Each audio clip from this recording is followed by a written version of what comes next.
अस्सलाम वालेकुम friends, welcome back. Drama serial Malkiya, जिसकी आने वाली एपिसोड में हम देखेंगे कि सोहा जैसे ही जावियार के साथ टाइम स्पेंड करने जाती है कि किरण भी उधर ही आ जाती है। अब सोहा को किरण का आना बेहद बुरा लगता है, मगर वो इस वक्त ज़ुबान से कुछ कहती नहीं।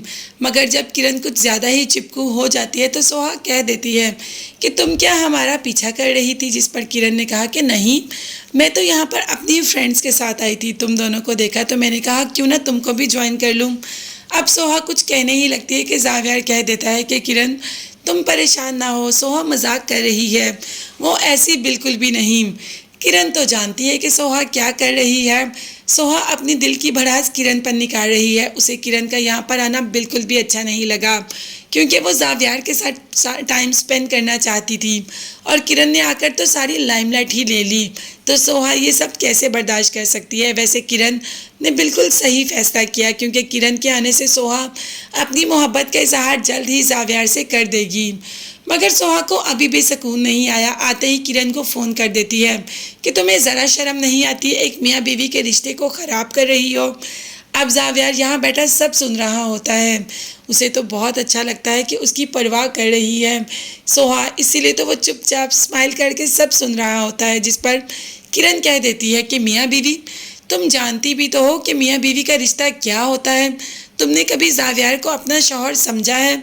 तुम तो उसे छोड़कर जाने वाली हो, और जब तुम उसे छोड़कर जाओगी तो देखना, मैं उसे मोहब्बत दूंगी, मैं उसे इत्मीनान दूंगी, मैं उसके सारे दर्द ले लूँगी। ये होती है मोहब्बत।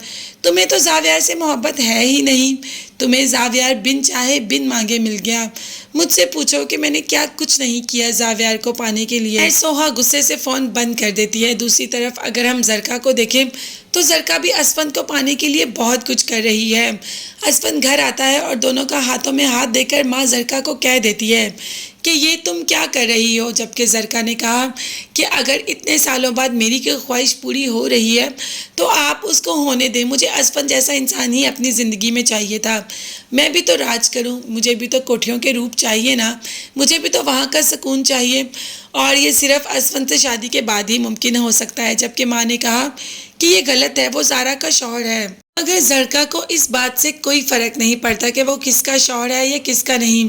क्या असफंद को भी इस बात से वाकई ही कोई फर्क नहीं पड़ता? असफंद अभी भी जरका के ख्यालों में है और उसे इस बात का ख्याल ही नहीं कि वो ज़ारा के साथ कितना गलत कर रहा है। शायद जब असफंद को इस बात का ख्याल हो तो बहुत लेट हो चुकी हो। मगर तब तक के लिए आप चैनल को सब्सक्राइब कर लीजिएगा, बेल आइकन में प्रेस करें ताकि हर वीडियो आप तक बआसानी पहुंच सके। नेक्स्ट वीडियोस तक के लिए अल्लाह हाफिज़, bye bye and take care.